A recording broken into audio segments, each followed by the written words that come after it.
Haya Montaraces, buenas noches. Biblioteca de Rivendell, con un libro editado en el año 2021 por Editorial Fides. Un mini libro, en verdad, 44 páginas. Tres cuentos wagnerianos. Tres cuentos wagnerianos que no deja de ser importante de quién son escritos, de Houston Stewart Chamberlain. A mi modo de entender, por cierto, empecemos. Los cuentos cojonudos. O sea, realmente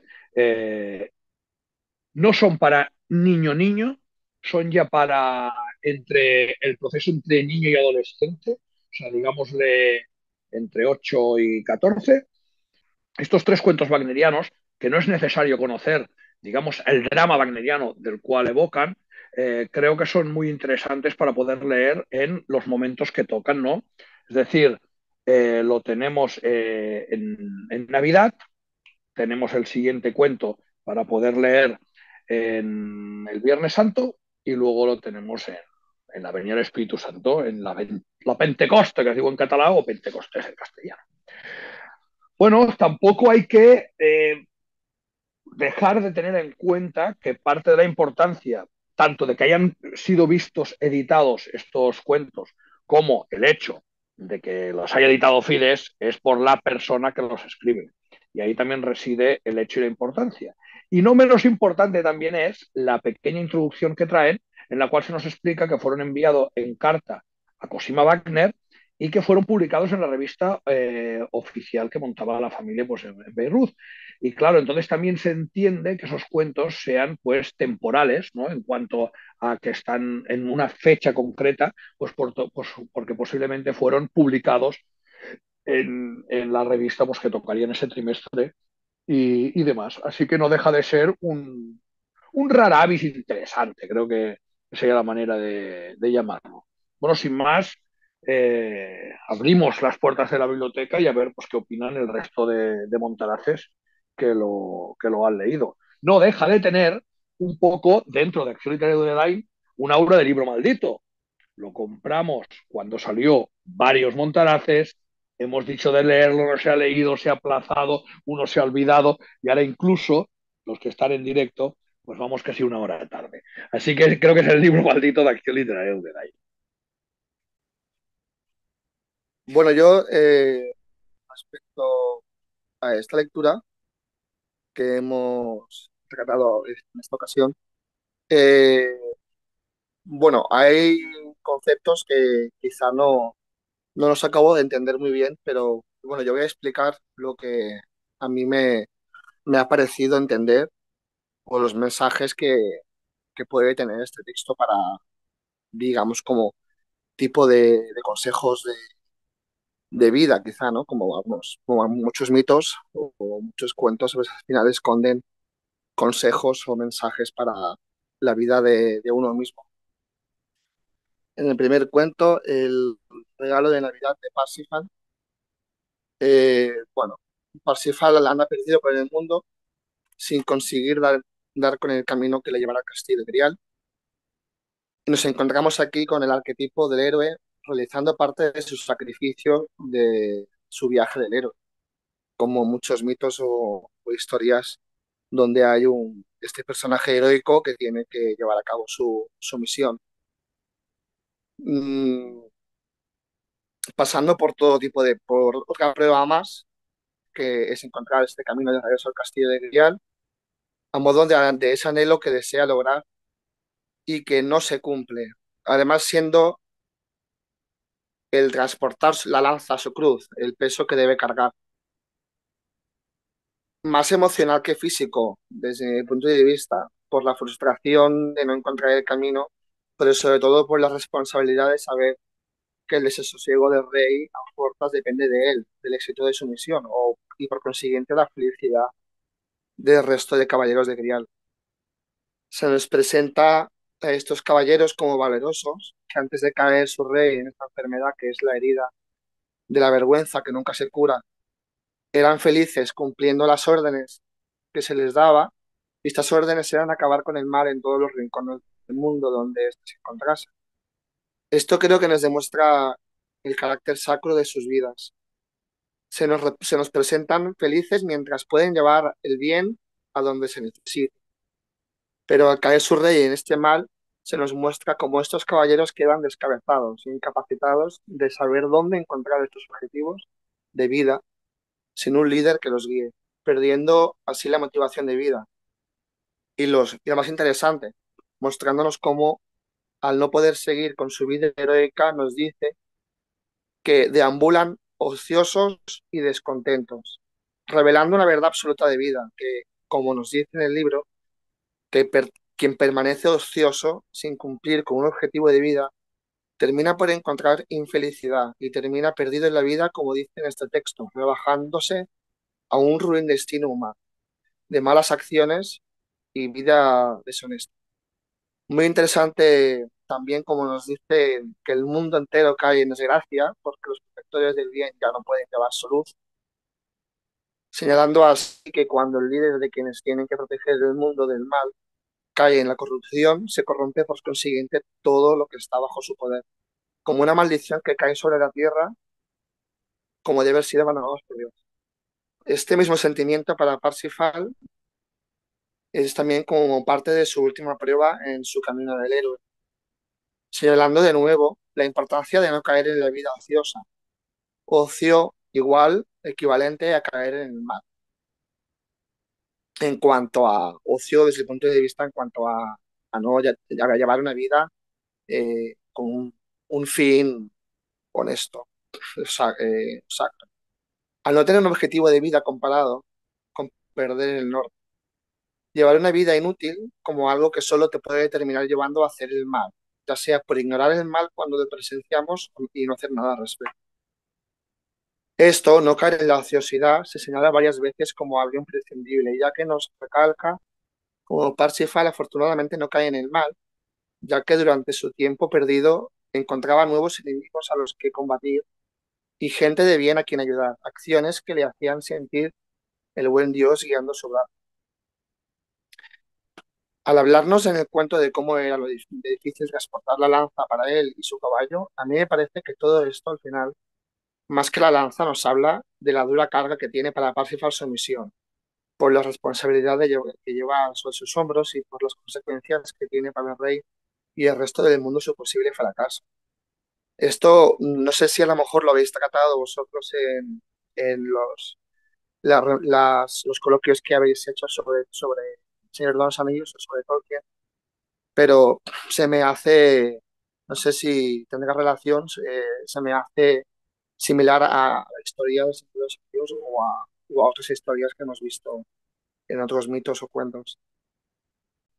Y como cuando nos relatan como el aguijonea a su caballo, sí parece que puede haber pecado al no cuidar bien de su más fiel compañero de viaje, de quien depende para superar el camino. Quizás si es frecuente encontrar en los héroes que deben superar sus pruebas personales esta soberbia, que finalmente deben identificar ellos mismos al sufrir las consecuencias y rectificarla, pues la humildad debe ser también estandarte más del carácter de quien debe vencer el mal. En la escena cuando Hayat, el caballo de Parsifal, le dice a su señor que sabía dónde encontrar una casa con buenas personas que les habrían brindado ayuda, facilitando un poco su viaje, nos da a entender que el caballo como animal tiene muy claro cuál es su sentido de vida, su objetivo en la vida y lo que le hace feliz, es obedecer a su amo. El caballo sabe que su objetivo de vida es este y que su finalidad como criatura de Dios para servir al hombre es hacer esto con placer.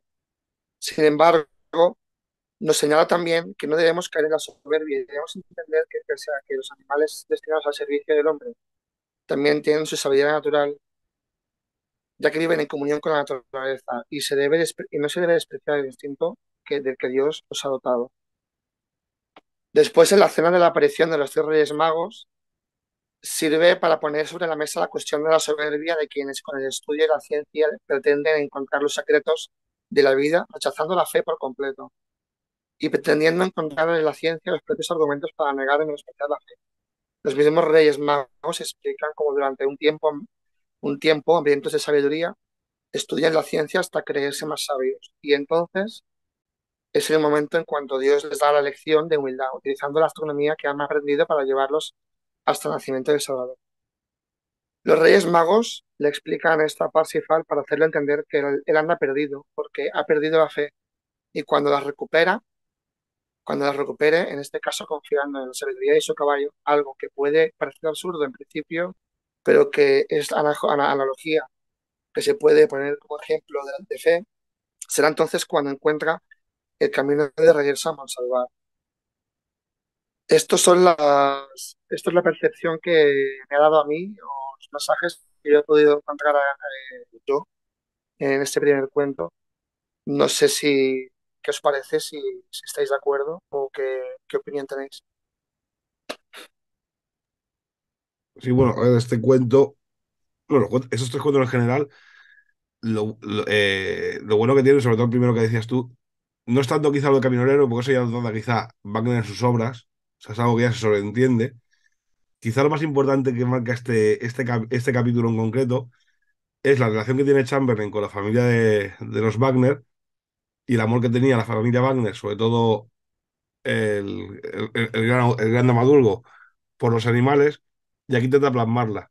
Que no es tanto o sea, no es una una servidumbre al amo, sino es como aquel compañero fiel que es, salvando las distancias, ya como aquel Frodo y Sam que a veces hablamos, ¿no? Que el caballo, igual que el perro que tenía Wagner, es fiel compañero, es más su amigo o es más su colega que su posesión. Y aquí te da a entender eso, el amor por los animales que tenía Wagner, y claro, al usar al principio el héroe al animal como si fuese solo un objeto, una posesión, en lugar de tratarlo como a un amigo o a un ser querido, con eso está perdiendo su camino. Está perdiendo, más que su camino, quizá un poco su ética y su manera de comportarse en el mundo, de la que es la bondad absoluta. Porque una persona que no sabe tratar bien a sus animales, ¿qué te esperas tú cómo va a tratar al resto de la humanidad? Y yo creo que van más por ahí los tiros. Pero claro, también de eso tenemos que hablar que es lo que decíamos antes, que es quizás hablar un poquito del autor antes de meterse en la obra, las cartas que escribe Chamberlain a Cosima, y luego también que estas cartas estaban escritas para la revista Valeriana, y que los valerianos pues sí que las conocerían, pero que es un buen anexo a la obra de Wagner, pero que es independiente y lo puede aprovechar y disfrutar cualquier lego como nosotros. Viene a ser una interpretación de Chamberlain de lo que él ve en la obra de Wagner, por lo que tú dices.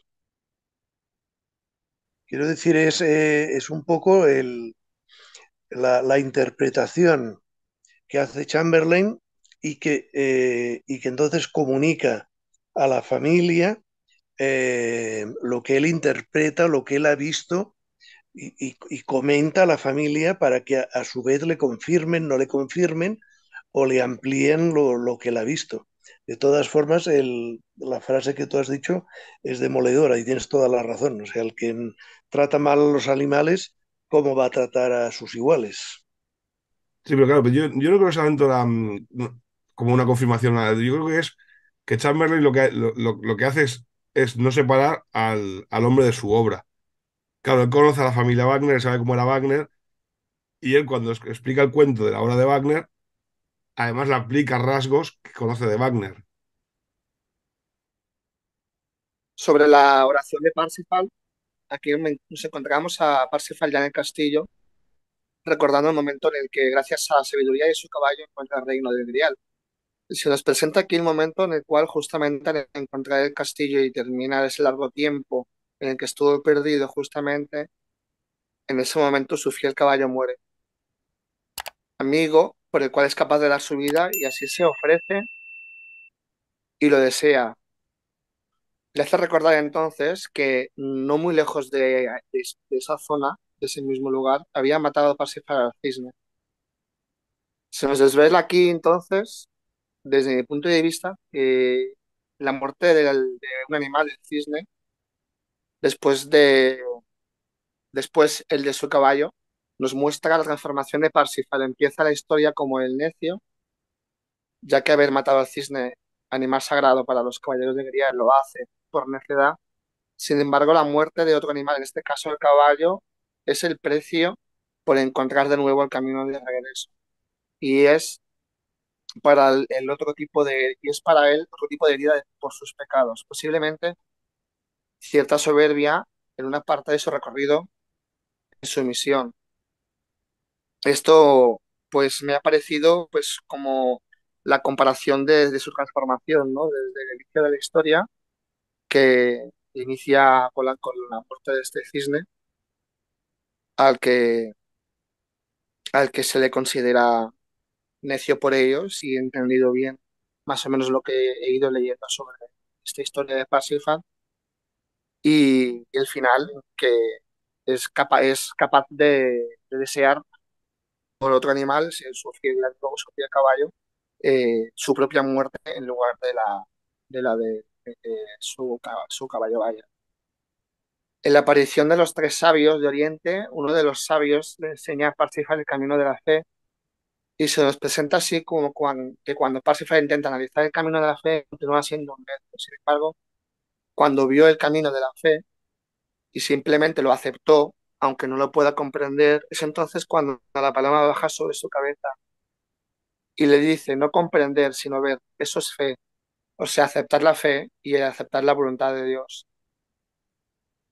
Así es como Parsifal aprende en su viaje del héroe finalmente a amar a Dios con abnegación total, con sacrificio total y a confiar incondicionalmente en los animales, pasando de ser Parsifal el necio a el rey. Después hay una referencia donde se nos dice que Parsifal cambia la fresca, fragante guirnalda de rosas de la necedad por la pesada corona de la sabiduría. A mí me parece que esto lo hacen señalando así la facilidad de llevar una vida de ignorancia. Llevar una vida de ignorancia es fácil, es ligero, no tiene todo lo que ignoras, pues es como si el no conocerlo parece que te puede hacer inmune a no tener el conocimiento de causa de lo que está pasando, a la pesada corona de la sabiduría, señalando así, pues, que es algo mucho más difícil el tener sabiduría, el conocimiento, porque te hace conocedor de la verdadera naturaleza de vida y hace mucho más difícil tomar decisiones o no decidir enfrentar ciertos males. Bueno, aquí yo casi diría que es un poco el camino del héroe, ¿no? O sea, empieza siendo un niño, entre comillas, que es al principio, que es eso, arrogante, que es contestatario, es un mocoso, por decirlo, o sea, a nivel, es pueril quizá, pero a lo mejor, aunque sea un caballero, me refiero a nivel mental o a nivel de cómo sería el personaje.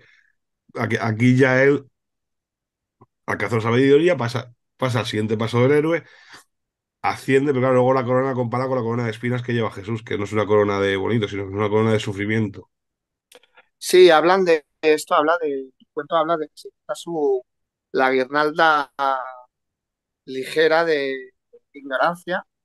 Además la presentan como fragante, ¿no? Como fragante, guirnalda de rosas. Bueno, como algo agradable, puede ser agradable para muchos el estar en la ignorancia, porque no requiere ningún esfuerzo.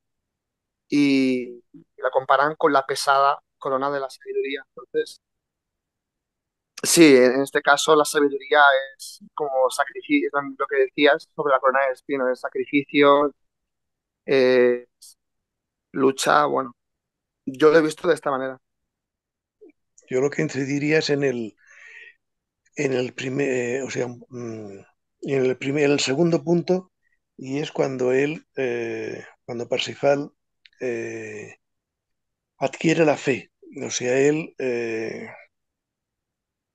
deja de ser un joven normal, o sea, no irreflexivo, sino simplemente un joven con las ganas y sin tener la prudencia que da la sabiduría o da la experiencia, y él en ese momento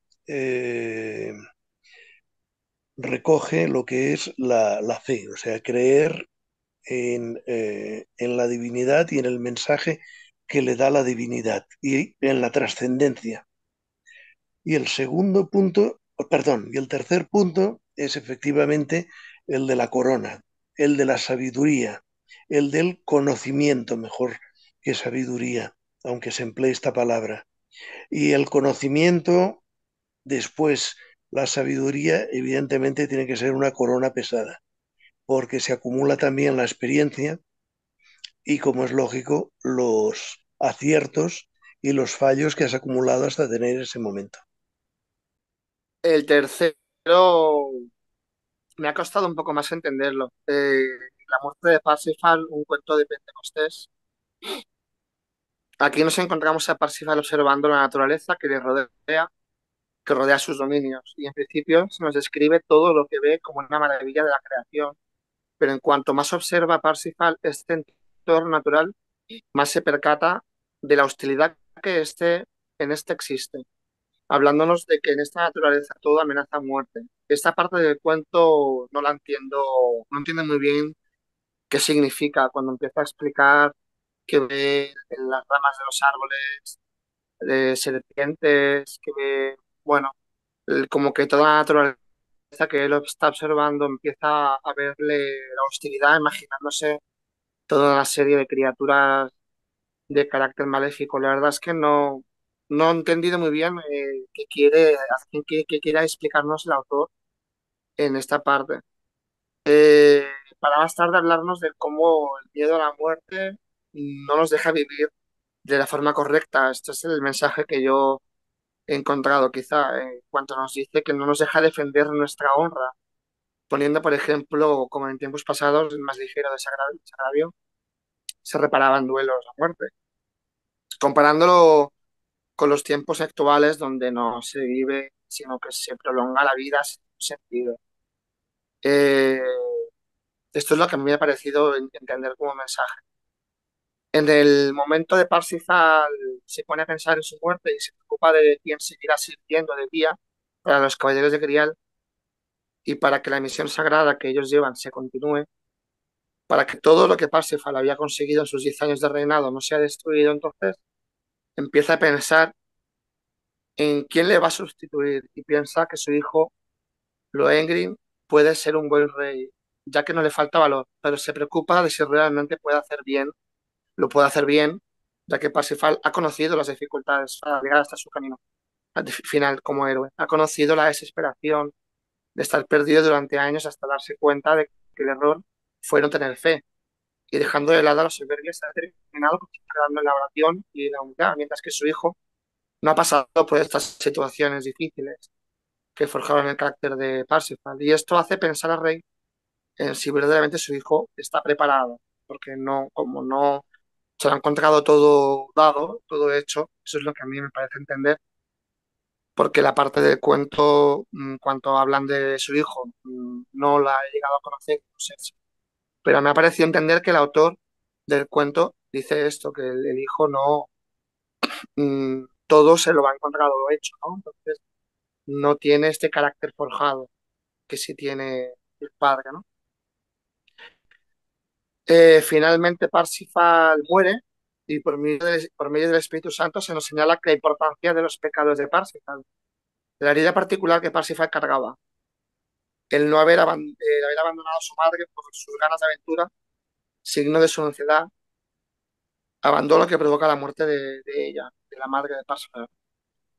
Bueno, los mensajes que yo he encontrado en este último cuento son estos.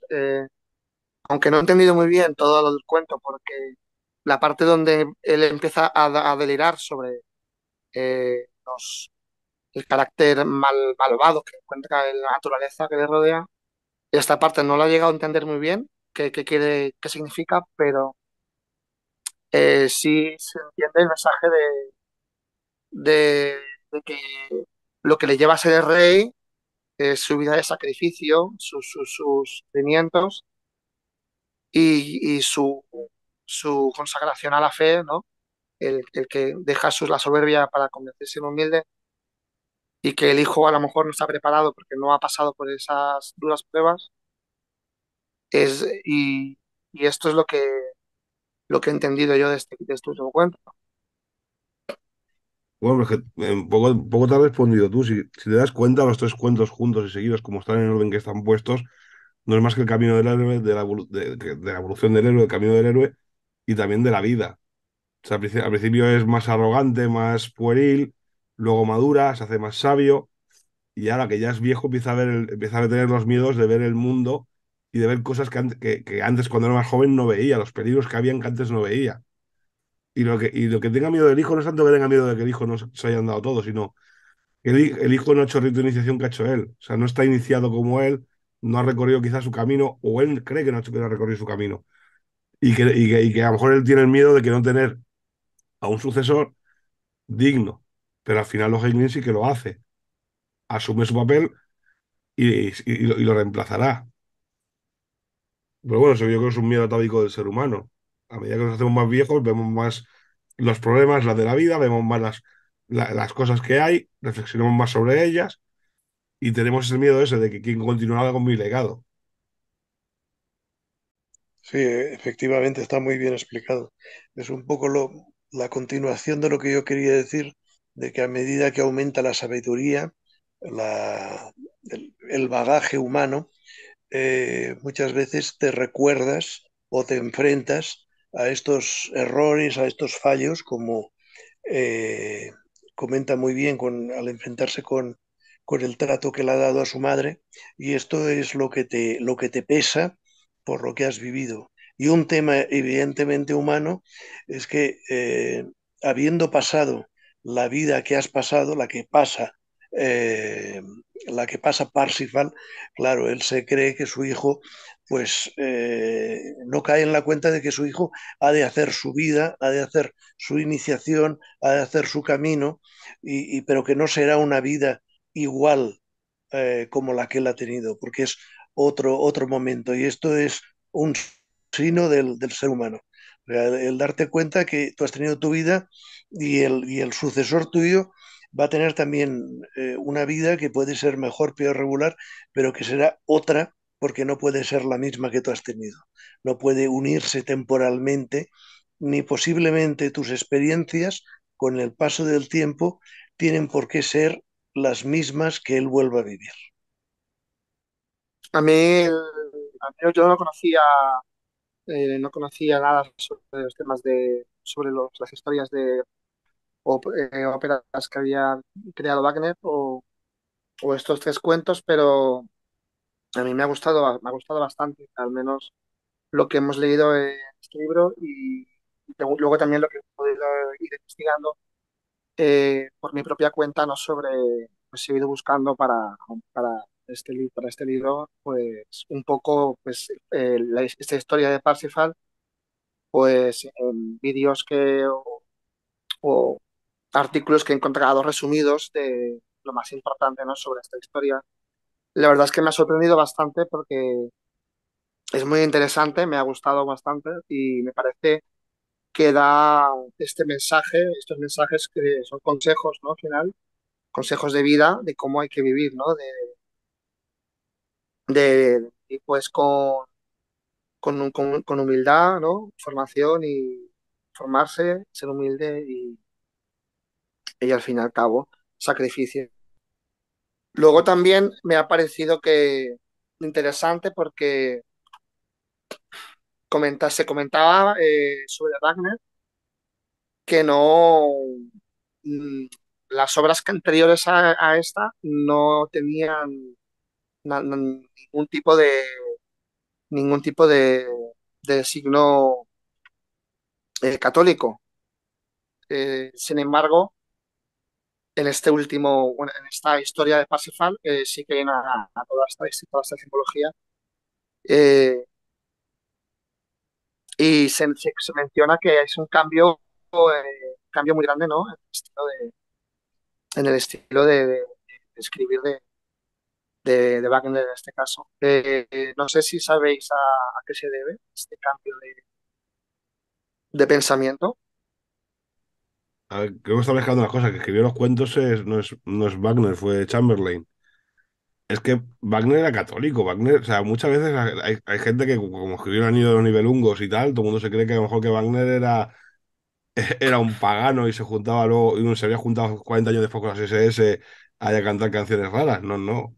Wagner era católico y entonces, bueno, es normal que en su obra se vea reflejado eso. Wagner al final es una especie de Tolkien, ¿eh? Entendamos que lo que hace es buscar el folclore, en ese caso germano, y Tolkien se basa un poco en el folclore casi de toda Europa, porque Tolkien lo mezcla más. Es un poco eso. Yo más que en eso incidiría en una cosa. ¿No creéis que la manera de ser del autor me refiero de Chamberlain, de Houston Stewart Chamberlain, influye también en su manera radical y extrema de entender a Wagner y por tanto de escribir estos libros? O sea, estos cuentos. O sea, es decir, entendamos que la razón de haber editado este libro es claramente que Chamberlain sería, y entenderlo de esa manera entre comillas, Juan el Bautista viene antes que Cristo, ¿no? Pues Chamberlain es el Juan el Bautista del Führer, porque en verdad el Führer se basa en él y él ya dice lo que luego dice Hitler, pues su manera de ser. Y si alguien tuvo un cambio, al revés, fue Chamberlain.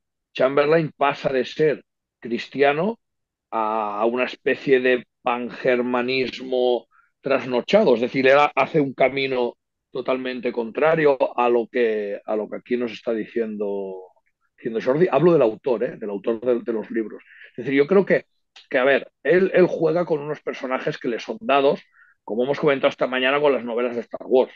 Los personajes son creados por otro y uno juega con ellos. Pero aparte de eso, creo que se refleja la manera de entender el mundo y de entender a Wagner del autor claramente. Es decir, no, no es que sea él imparcial, sino que mete toda su manera de pensar en crear esto. Hombre, sí, pero yo no creo que Chamberlain sea tan pagano y tal. Yo creo que, claro, yo creo que a veces se confunde a Wagner a Wagner, a Chamberlain con Rosenberg, porque uno era discípulo del otro y tal, pero que yo creo que es más Rosenberg que de esto, que yo creo que Sí, no, Chamberlain no, es no. más.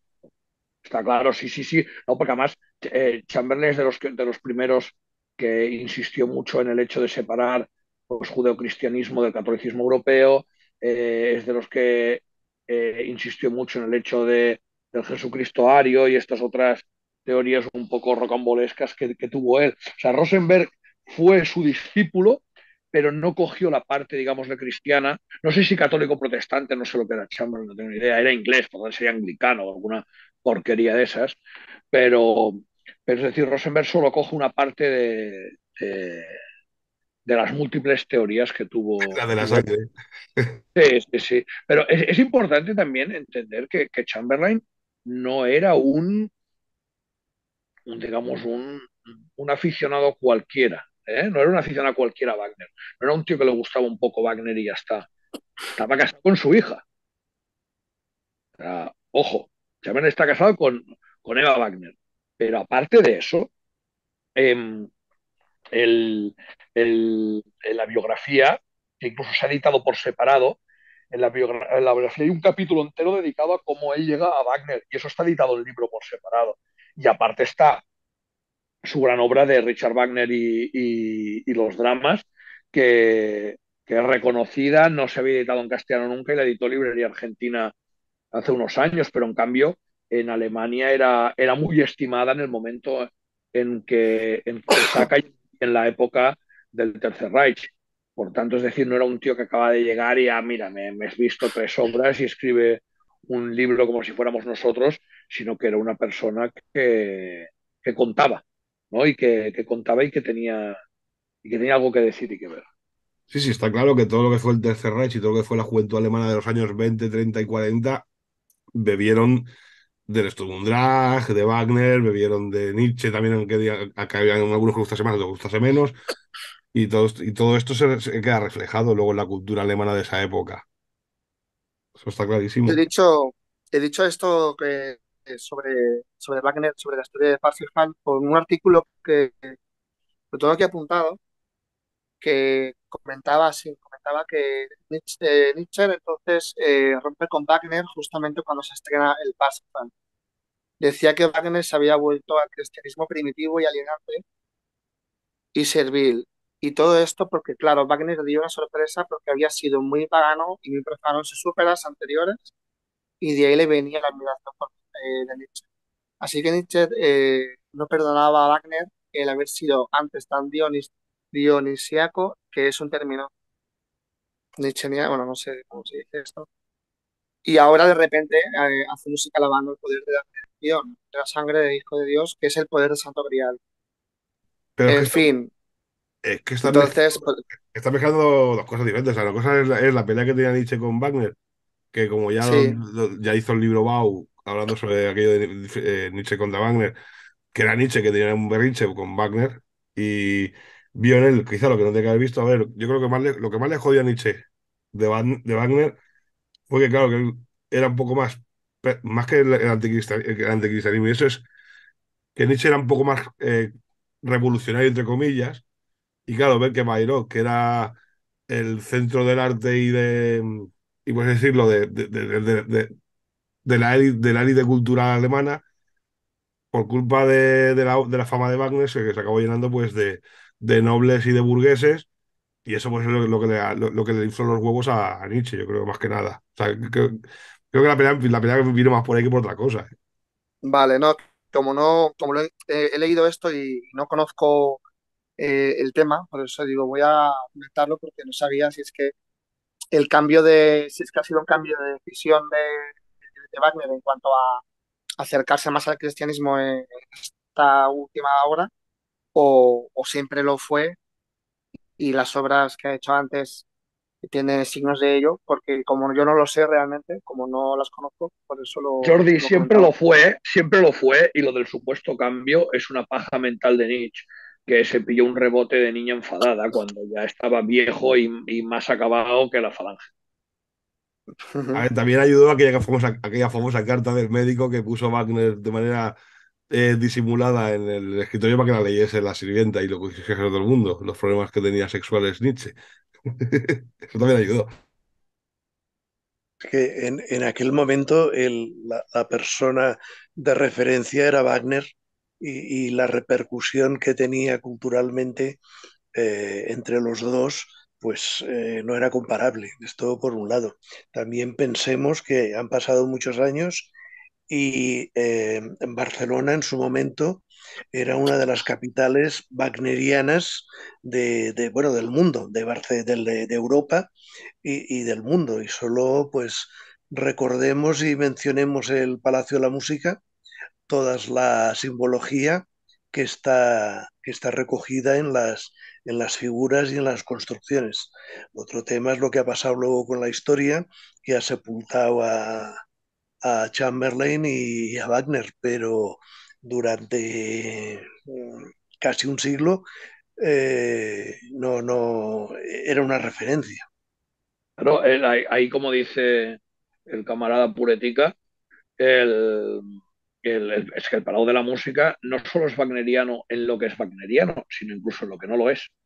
Qué quiero decir? Si recordáis, desde mirando el escenario, a mano derecha tienes las Valquirias, el busto de Wagner, pero a la izquierda tienes al Anselm Clavé, ¿no? Y todo lo que es el renacimiento ese de la naturaleza, pero en un estilo muy wagneriano. Y si os recordáis la esquina de la entrada de la fachada, esa especie de glorias catalanas, tienen ese aspecto, ¿no? De la Barretina, San Jorge y tal. Es una especie de germanización de Cataluña total, o sea, total. Es decir, si Wagner hubiera sido catalán, no hubiera hablado del Rin y de los Nibelungos y demás, ¿de qué hubiera hablado?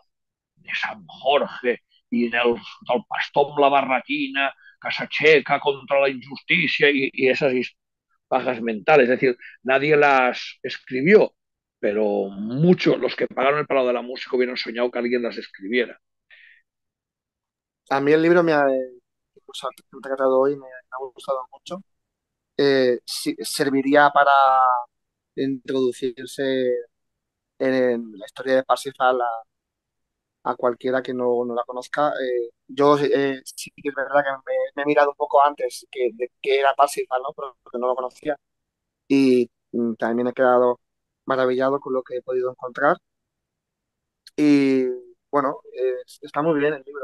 Es pequeñito y al fin y al cabo toca lo principal para meterte en la historia de Parsifal, para introducirse, toca lo principal, las dos o tres cosas principales, incluidas las últimas páginas la última página del libro, que explica el pecado original de Parsifal en el inicio de la historia, cuando él abandona a la madre. Mira, Está muy bien. este libro, Jordi, ya como dije yo cuando hice la revisión del libro para el grupo hace ya casi 2 años ya, este libro es de puta madre para leérselo a tu chavalilla, a tu niña en Navidades o ahora cuando se acerque Semana Santa. Un día juntar a la familia en un sofá, coger el libro y empezar a leérselo. Además, Levantar también un poco el reconocer a la editorial, pues el- la idea, la valentía de editar libros así. Y yo también os quería hacer una mención, aunque sea un poco, no sé, bueno, vamos a decir de noviembre, de que en el cementerio de Montjuic está la tumba del tenor Viñas, que fue un gran tenor wagneriano, y en su tumba hay una estatua de Parsifal y además con toda la ceremonia, con la espada, etcétera, que aquello para un 1 de noviembre vale la pena una escapada y acordarse de un célebre tenor que ahora ya pocos se acuerdan de él. mira, en esto que comentabais, para ver la manera de ver esas cosas, ¿no? El Wagner y mi camino hacia Beirut es un libro que se sacó de la biografía de Chamberlain, eh, en la cual pues habla pues eso, de su camino hacia Beirut de su fanatismo por Wagner y demás. Eso es sacado de la biografía que él escribió de sí mismo. Lo interesante de esto que es el prólogo, ¿vale? El prólogo que tenía este libro, que decía que claro, que por culpa de taraos como este se radicalizó toda la manera de ver de Wagner, que no era real. En cambio, sus nietos a partir del año 50 sí que pusieron cabeza y volvieron a una neutralidad en la cual solo importaba la música. Una polla, lo que hicieron fue destruir toda la anterior y ya está. O sea, no me jodas, tío, me das tonterías. Ah, y el libro famoso, ya no me acuerdo el nombre, está el drama wagneriano, que es uno, digámosle, de los que ya existe editado públicamente en España, y luego Richard Wagner, su vida y sus obras, que es de la misma época que los fundamentos del siglo XIX, que son los dos grandes libros, los cuales se inspira pues, todo el movimiento Volkis y posteriormente el movimiento nacional socialista. Bueno, Montaraces, llegamos al final de los tres cuentos, Navidad, Semana Santa y Pentecostés. Tres cuentos para tres periodos distintos y para tres momentos de la vida distintos de nuestro héroe Parsifal y también, por tanto, pues de su autor, que toma prestados esos elementos wagnerianos para enseñarnos un poquito cuál es su manera de ver y entender la vida. Pues nada, muy buenas noches y hasta la siguiente Biblioteca de River.